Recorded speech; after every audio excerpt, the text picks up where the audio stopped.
The wind swept across the high desert, dry and relentless, carrying with it dust, the scent of sagebrush, and the echoes of a silence only the wilderness could hold.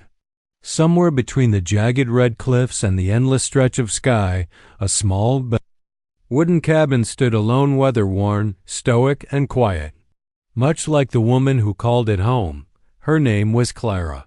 Hastings. Clara had lived on the frontier's edge for 5 years now, far from the noise of towns, the reach of lawmen, and the expectations of polite society.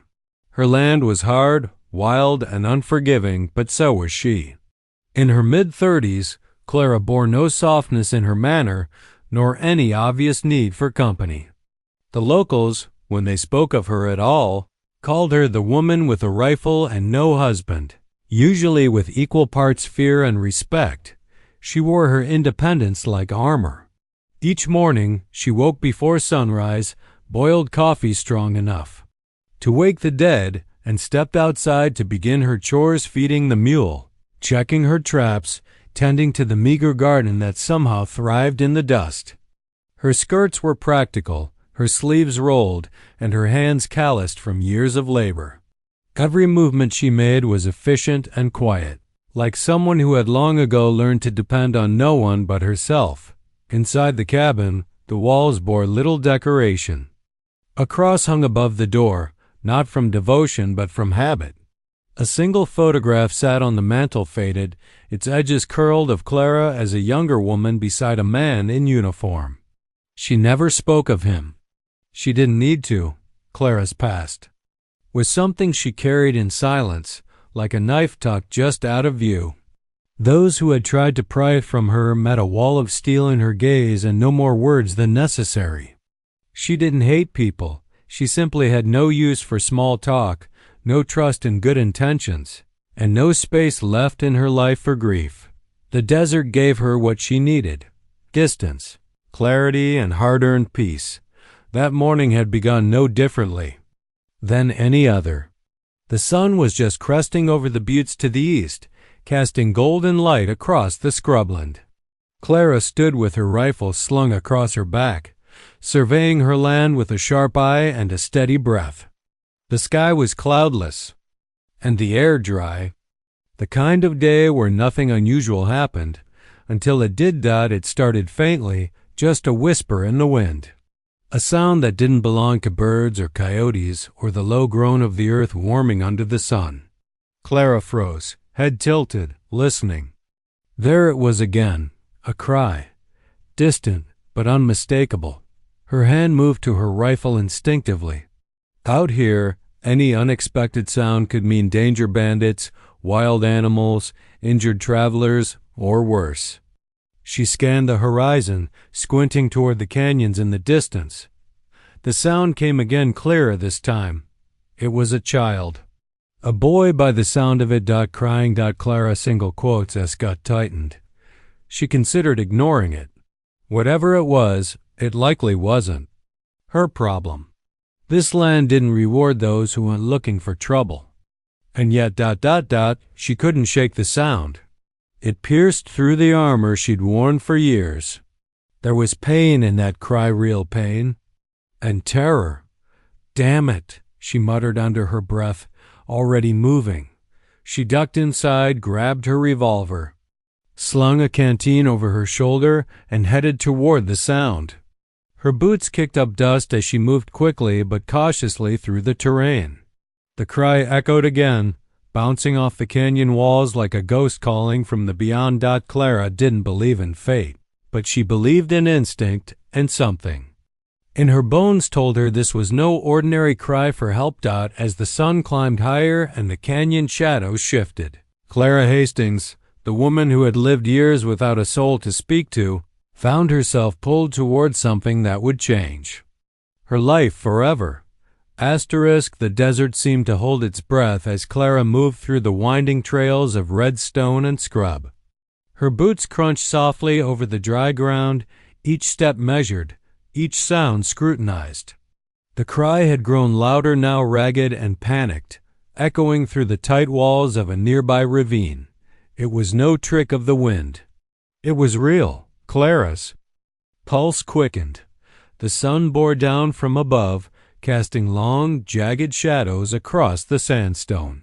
She reached a narrow ledge overlooking a small basin choked with thorn bushes and tufts of brittle grass. She crouched low behind a rock and scanned the clearing below. That's when she saw him. Boy no older than 8 or 9 stood barefoot and trembling near the center of the basin. His clothing was torn and dusty, made of soft leather and decorated with beads and fringe. Apache, Clara thought instantly.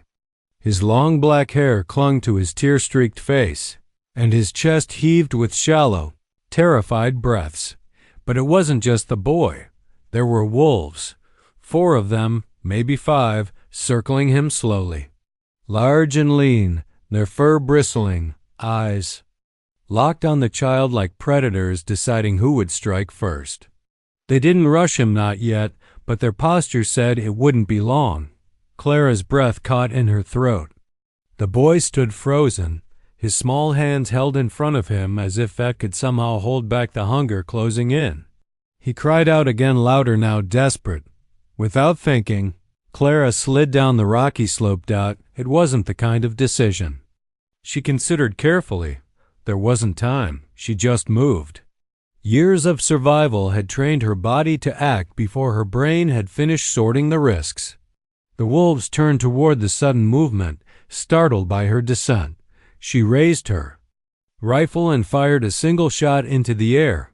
The crack exploded through the canyon like a thunderclap. The wolves stopped cold, snarling, eyes flicking between the boy and this sudden, armed intruder. Clara planted herself between them and the child. "Go on now," she shouted, swinging her rifle toward the nearest wolf. "Get." 2 of them flinched and backed away slightly, but the largest one, its coat gray and scarred from old battles, lowered its head and growled. Another shot rang out. This one aimed low, kicking up dust just inches from the animal's paws. The wolf snarled and took a cautious step back. "Don't make me do it," Clara muttered, steadying her breath. The standoff felt endless. But finally, the pack began to retreat one by one, slinking back toward the scrub and disappearing into the rocks. The alpha was the last to go, growling low as it backed away, never breaking eye contact until it was gone. Only when the last wolf vanished into the wild did Clara lower her rifle. She turned quickly and dropped to one knee beside the boy. He was still trembling, wide-eyed, his lips parted in silent shock. Clara reached out slowly, carefully, letting him see she meant no harm. "You all right, sweetheart?" she asked, her voice softer now. He didn't respond, just stared at her like she was something he didn't understand. Maybe she was. "I'm not going to hurt you," she said. "Let's get you out of here." He looked down at his feet, then up at her again. His small hand slid into hers. It was enough. She stood and guided him back up the slope, keeping an eye on the rocks in case the wolves decided to return. The boy limped slightly, likely from exhaustion more than injury, but he didn't resist. Clara didn't ask how he got there. Not yet. Whatever had led him into that canyon, into the mouths of wolves, could wait. For now, getting him to safety was all that mattered. And as they disappeared into the shadows of the canyon, Clara felt the old silence of the desert give way to something unfamiliar. Connection. Fragile, unspoken, and utterly unexpected. The path back to the cabin was steep and uneven, littered with jagged rocks and brittle branches. Clara moved carefully, supporting the boy as he limped beside her. His small hand still clutched hers tightly, the only sign of trust in a world that had clearly betrayed him. The sun climbed higher, casting sharp light across the landscape, but Clara barely noticed. Her mind raced with questions she had no time to ask. Who was he? How had he ended up in the wolf's territory? Was his tribe nearby? And most importantly, was it safe to bring him back to her cabin? The wilderness was merciless, but loneliness could be just as dangerous. As they crested a final ridge, the familiar silhouette of her cabin came into view, a weathered wooden structure nestled against a backdrop of towering pines and rocky outcrops. A thin plume of smoke rose lazily from the chimney, signaling that the fire still burned within. Clara's heart beat faster, but not from fear. From relief, she hurried down the slope, pushing open the creaky door, and guided the boy inside. The cabin smelled of wood smoke and dried herbs, a scent that spoke of solitude and survival. Clara carefully closed the door behind them and set down her rifle beside the hearth. The boy collapsed onto a worn rug, exhausted and trembling. Without hesitation, Clara moved to the small basin of water she kept near the fireplace. She knelt, dipping a cloth into the cool water and wringing it out. Her hands were steady as she reached for the boy's dusty, scraped legs and began to gently clean the wounds. The boy flinched at first, but her calm voice soothed him. She murmured reassurances, more to herself than to him. "You're safe now. No wolves here." His dark eyes locked onto hers, wary but curious. He spoke no words, only a few hesitant sounds that Clara couldn't understand. She noticed the thin leather straps tied around his wrist, simple, worn bracelets that hinted at something deeper, something sacred. Clara had no experience with Apache customs or language, but she knew enough to respect the quiet dignity in the boy's presence. She worked quickly, disinfecting the cuts and wrapping them in strips torn from an old shirt. When she finished, she reached into a wooden chest and pulled out a blanket. Wrapping it around the boy's shoulders, she helped him sit near the warmth of the fire. The silence between them stretched long, filled only by the crackling flames. Clara fetched a tin cup of water and held it out. The boy drank cautiously, eyes never leaving her. She knew this was just the beginning. The desert held its breath, and inside the cabin, two strangers, one hardened by loss, the other by fear, began an unspoken journey together. The cabin was quiet except for the crackling fire, its warm glow casting flickering shadows on the rough wooden walls. Clara sat across from the boy, watching him carefully as he pressed his small hands against the blanket wrapped around his shoulders. He seemed exhausted more from the terror of the wolf encounter and the journey than from hunger or thirst, but his eyes remained wide and watchful. She had laid out some simple food, a handful of dried meat, a few hard biscuits, and offered it gently. At first, the boy only glanced at the plate, uncertain, but hunger eventually won over hesitation. Slowly, he reached out and took a small piece. Nibbling it quietly, Clara felt a pang of something she hadn't allowed herself to feel in years, a flicker of tenderness. It surprised her how naturally her body had shifted into caretaker mode. Despite the walls she'd built around herself, she reached out again, this time with a small bundle wrapped in cloth. Inside were strips of clean fabric and a few ointments she'd made for her own scrapes and bruises. The boy watched as she carefully pulled back the blanket to check his wounded leg. His eyes met hers, and in them she saw a deep and raw vulnerability, fear that was slowly giving way to cautious hope. "Do you have a name?" Clara asked softly, knowing he probably wouldn't answer in English. He only shook his head. She sighed and ran a hand through her hair. Communication was going to be harder than she thought. For a moment, neither spoke. The silence was heavy, but not uncomfortable, more like a tentative truce. Then the boy reached into his pocket and pulled out a small carved stone, a smooth, dark piece shaped like an eagle. He held it out to Clara with trembling fingers. She took it, turning it over in her palm.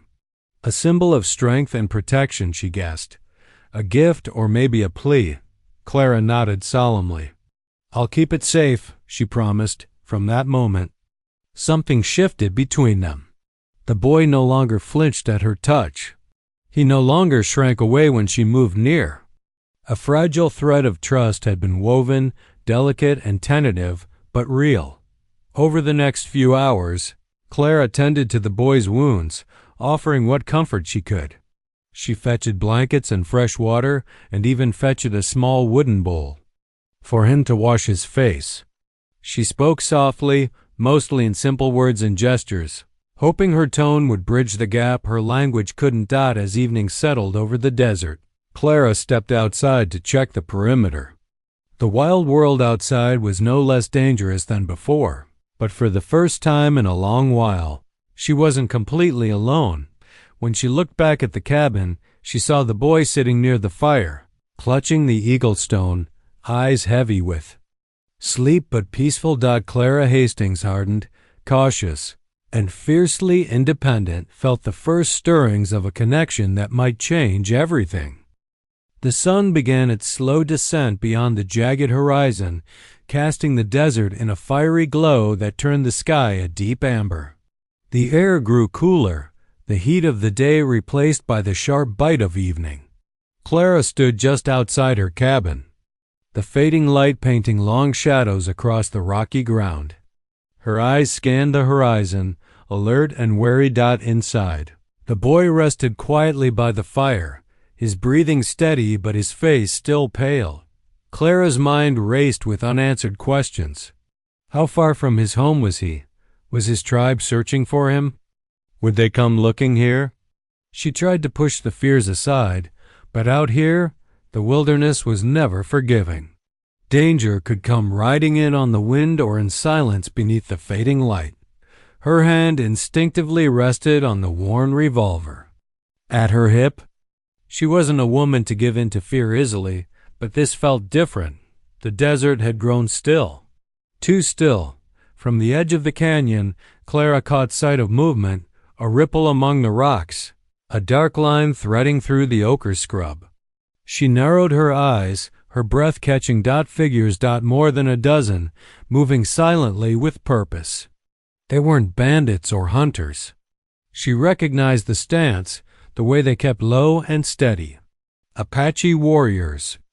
The same people the boy belonged to. Her heart pounded not with fear, but with fierce protectiveness. She knew the stories of settlers and tribes clashing, of misunderstandings turning deadly. She wasn't about to let that happen here. She slipped. Inside the cabin, her revolver steady in her hand. The boy's eyes opened, meeting hers with a mixture of curiosity and something else, hope, maybe. Or trust. They're coming, she said softly. He nodded once, then clutched the eagle stone tighter. The first shadowy figure appeared atop a ridge, silhouetted by the last light of day. Then another and another until a small band of warriors surrounded the cabin from all sides. Their movements were careful, respectful, and cautious. No weapons were raised. No hostile cries pierced the silence. Instead, they stood there, watching, waiting. Clara stepped out from the doorway, raising her hand slowly to show she meant no harm. The boy came with her, small and steady beside her side. An elder among the group stepped forward, a tall man with weathered skin and sharp eyes that seemed to see everything. He wore traditional clothing adorned with beads and feathers, carrying himself with quiet authority. The boy took a tentative step forward, then another, and the elder reached out, gently pulling him into an embrace. It was a moment heavy with unspoken words: relief, reunion, gratitude. Clara watched, her grip on the revolver loosening as the elder turned toward her. His eyes met hers, searching. Then, in a voice calm and steady, he spoke in broken English. "Thank you." The simple phrase carried the weight of 1,000 unspoken stories. Clara nodded, swallowing the lump in her throat. The warriors began to lay down their gifts around the cabin-woven blankets, dried meat, handcrafted pottery, and small bundles of herbs and roots.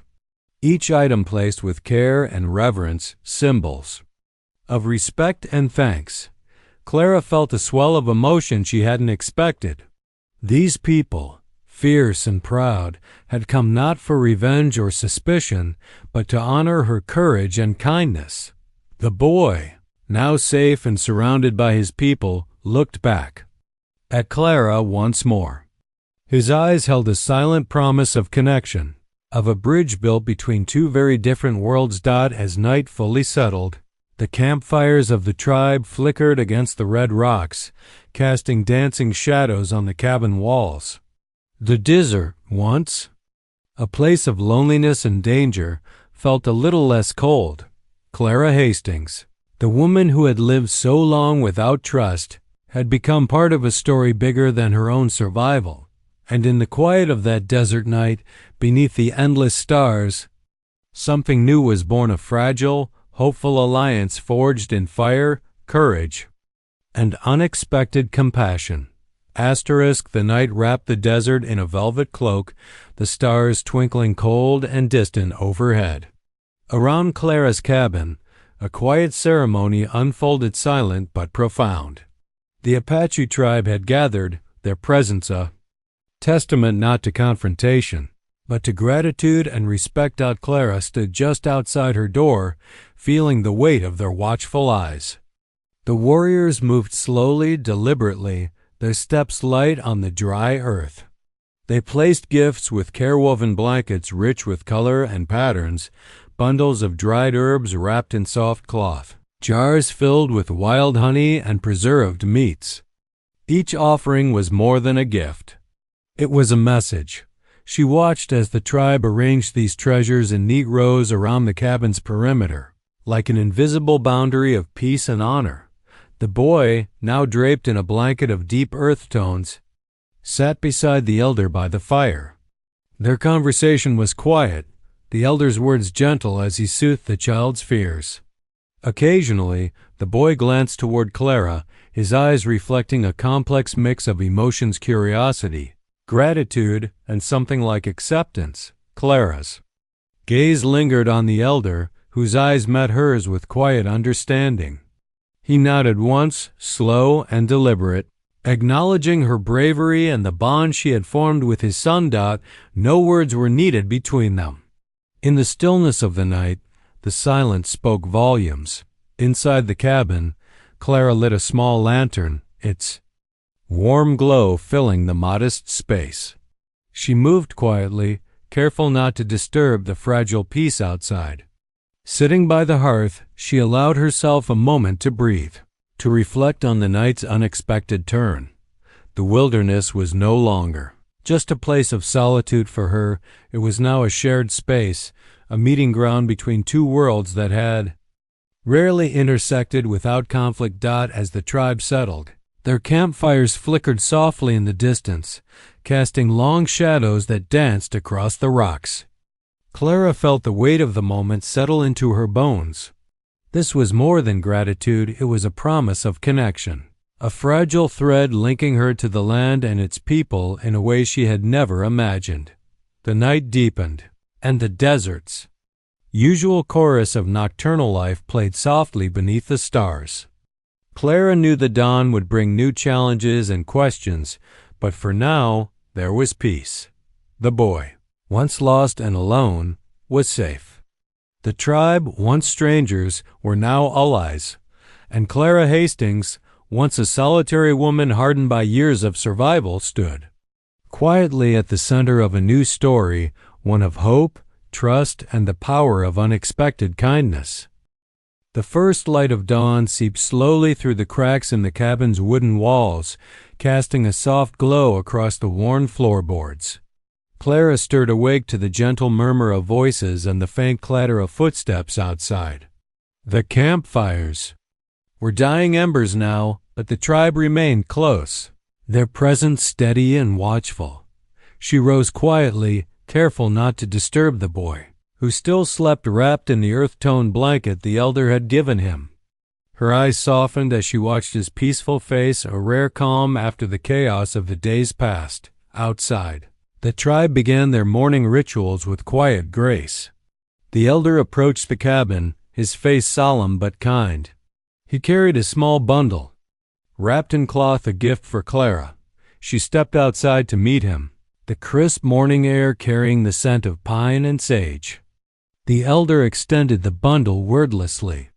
Inside, Clara found a delicate necklace woven from leather and adorned with small turquoise beads. each one polished smooth by time. It was a symbol of respect, of gratitude, and something deeper, a silent acknowledgement that she was now part of their story. Clara looked up, meeting the elder's steady gaze. No words were spoken, but in that moment, they understood each other perfectly. Years of isolation and mistrust began to dissolve in the space between them. The boy stirred then, opening his eyes to see Clara standing nearby, holding the necklace.